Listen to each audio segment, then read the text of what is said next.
3% sci fi series जिसमें future world जहां अब वर्ल्ड दो हिस्सों में बट गया है। एक और लग्जूरियस लाइफ जीने वाले अमीर लोग और दूसरी तरफ स्लम एरिया जहां लोगों के पास ढंग से खाने पीने तक की सुविधाएं नहीं है। मगर एक तरीका है जिससे इनमें से कुछ लोग अपनी लाइफ हमेशा के लिए बेहतर कर सकते हैं।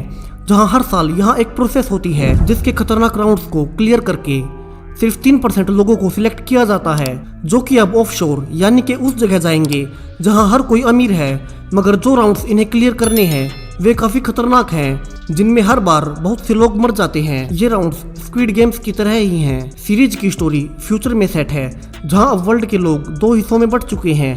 पहला हिस्सा एक जगह ऑफशोर पर रहता है जहां लोग काफी लग्जूरियस लाइफ जीते हैं। उन्हें जो चाहिए उनके पास सब है, पैसा, हैप्पीनेस, एंटरटेनमेंट, सब कुछ।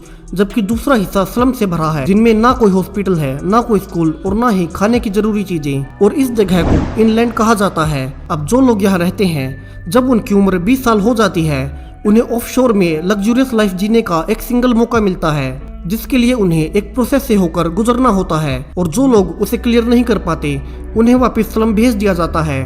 जो भी थोड़े बहुत लोग बच जाते हैं क्योंकि जिन स्टेजेस से उन्हें गुजरना होता है उनमें कईयों की डेथ भी हो जाती है।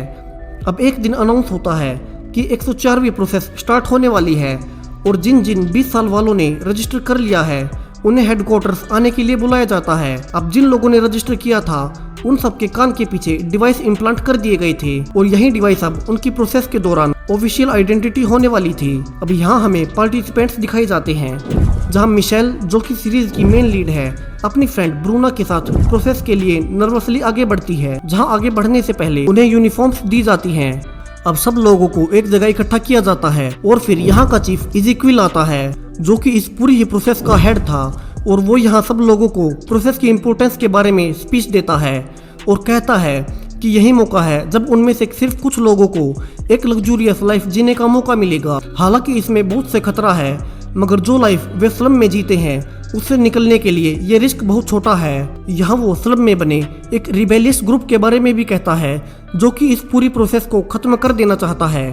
अब स्पीच के बाद इज़ेक्विल एक नए एम्प्लॉय से मिलता है जो कि उसे बताती है कि वो ऑफशोर से आई है और उसकी परफॉर्मेंस को जांचने के लिए वो यहाँ आई है। वहीं अब पार्टिसिपेंट्स को फर्स्ट राउंड के लिए इंटरव्यू के लिए ले जाया जाता है जहाँ ज्यादातर को तो यहीं से निकाल दिया जाता है। अब यहाँ मिशेल से भी उसकी पर्सनल लाइफ के बारे में पूछा जाता है जहाँ वो बताती है कि लास्ट ईयर उसका बॉयफ्रेंड यहाँ आया था मगर वो वापस घर नहीं लौटा और उसे लगता है कि वो प्रोसेस को कंप्लीट करके ऑफशोर पहुंच चुका है, तो वो उसके पास जाना चाहती है। मगर इंटरव्यूअर उससे कहता है कि हो सकता है कि उसकी प्रोसेस के दौरान डेथ हो गई हो क्योंकि यहाँ बहुत से लोग मर जाते हैं। मिशेल की इमोशंस को चेक करने के लिए उससे उसके बॉयफ्रेंड की आखिरी निशानी उसका लोकेट मांगा जाता है और मिशेल उसे वो दे भी देती है और उसे सिलेक्ट कर लिया जाता है। वहीं दूसरे पार्टिसिपेंट मार्को का भी इंटरव्यू चल रहा था जहां वो भी कॉन्फिडेंटली सारे आंसर्स दे रहा था क्योंकि इससे पहले अब तक उसके सारे फैमिली मेंबर्स चुने जा चुके थे, तो वो काफी कॉन्फिडेंट था और वो भी सिलेक्ट हो जाता है। जबकि एलेक्स नाम का आदमी रिजेक्ट हो जाता है क्योंकि उसकी बातें फेक लग रही थी। वहीं एक और पार्टिसिपेंट जोएना, जो कि ज्यादा बात तो नहीं करती है मगर सबसे ज्यादा स्मार्ट है, उसे और एक और पार्टिसिपेंट फर्नांडो जो कि हैंडीकैप्ड है जिसके ऑलरेडी चांस कम है कि वो आगे की राउंड्स में क्लियर हो पाए, मगर फिर भी उसकी हिम्मत को देखते हुए उसे भी सिलेक्ट कर लिया जाता है। वहीं दूसरी तरफ फैसिलिटी में सबको पता चलता है कि जो ग्रुप इस प्रोसेस को खत्म करना चाहता है उन्होंने अपना एक एजेंट इन पार्टिसिपेंट्स के बीच भेजा है, सो उन्हें जल्दी से इन लोगों में से उसे ढूंढना होगा। वहीं इसी टाइम स्लम्स के अंदर भी रेबेलियन ग्रुप की मीटिंग चल रही थी। वे सब बिलीव करते हैं कि हर किसी को इक्वल राइट मिलने चाहिए अच्छी लाइफ जीने के लिए।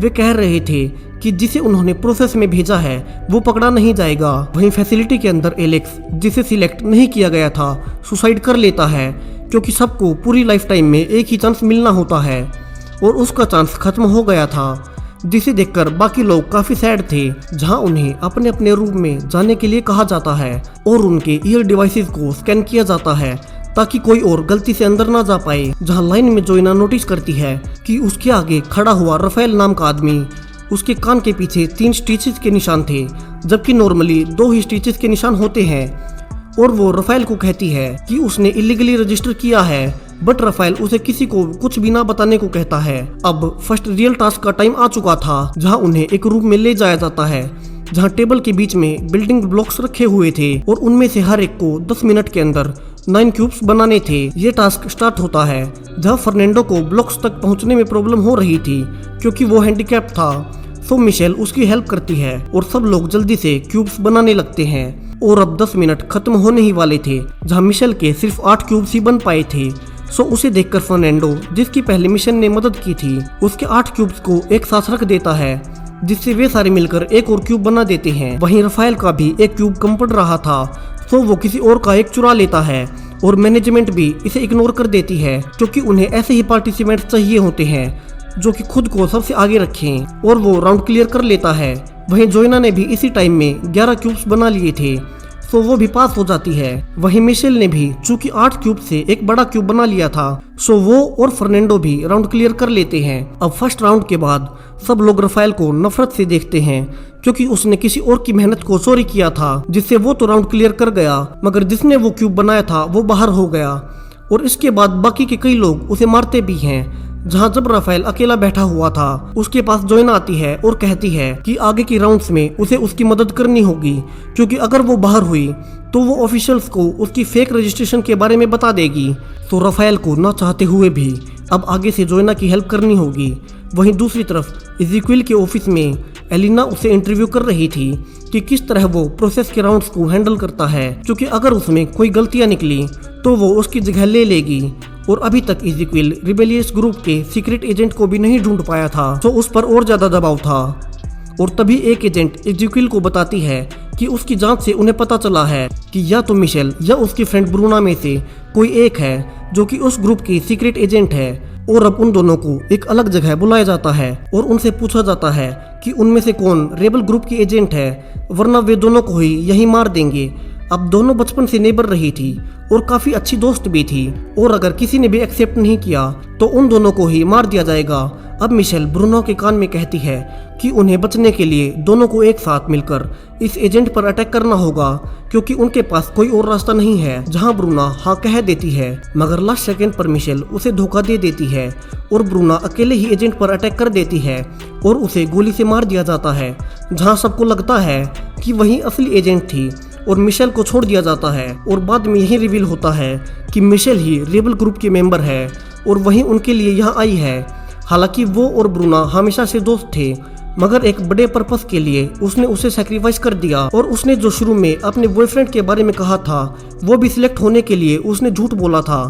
रियलिटी में उसे किसी से पता चला था कि लास्ट ईयर जब उसका भाई प्रोसेस में आया था तब यहाँ के हेड इज़ेकिएल ने उसे मार दिया था और उसी के बाद से वो इज़ेकिएल और इस पूरे प्रोसेस से बदला लेना चाहती है। वहीं अब हमें फर्नांडो का बैकग्राउंड भी दिखाया जाता है जहां बचपन से ही उसके पैर खराब थे और एक दिन चेकअप के दौरान उसे बताया जाता है कि ऑफशोर में उसका इलाज हो सकता है और वो चल पाएगा क्योंकि स्लम्स में उनके पास इतनी मेडिकल सुविधाएं नहीं है।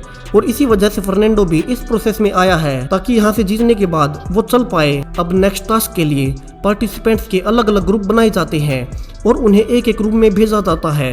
यहाँ उन्हें अपने दिमाग से अंदर की सिचुएशन समझनी थी जहाँ अंदर 2 कपल्स डिनर टेबल पर थे और उन चारों लोगों के एक्सप्रेशंस अलग अलग थे और ग्रुप को पता करना था कि नेवी ब्लू वाली ड्रेस वाली औरत को क्या हुआ है। सब लोग अपनी अपनी तरफ से सिचुएशन को एनालाइज करने लगते हैं जहां फर्नांडो अपनी छोरी देता है कि इस लेडी को जहर दिया गया है क्योंकि उसके साइड में बैठा हुआ आदमी और उसके जूतों में कीचड़ लगा हुआ है, यानी वे हस्बैंड और वाइफ हैं और यहाँ गेस्ट बनकर दूसरे कपल के घर पर डिनर के लिए आए हैं और ये औरत दूसरे आदमी की तरफ देख रही है, यानी उसका इससे अफेयर चल रहा होगा और इसी की वजह से उसकी बीवी जिसने ये खाना बनाया था उसने इस ब्लू कपड़े वाली औरत के खाने में जहर मिलाया होगा।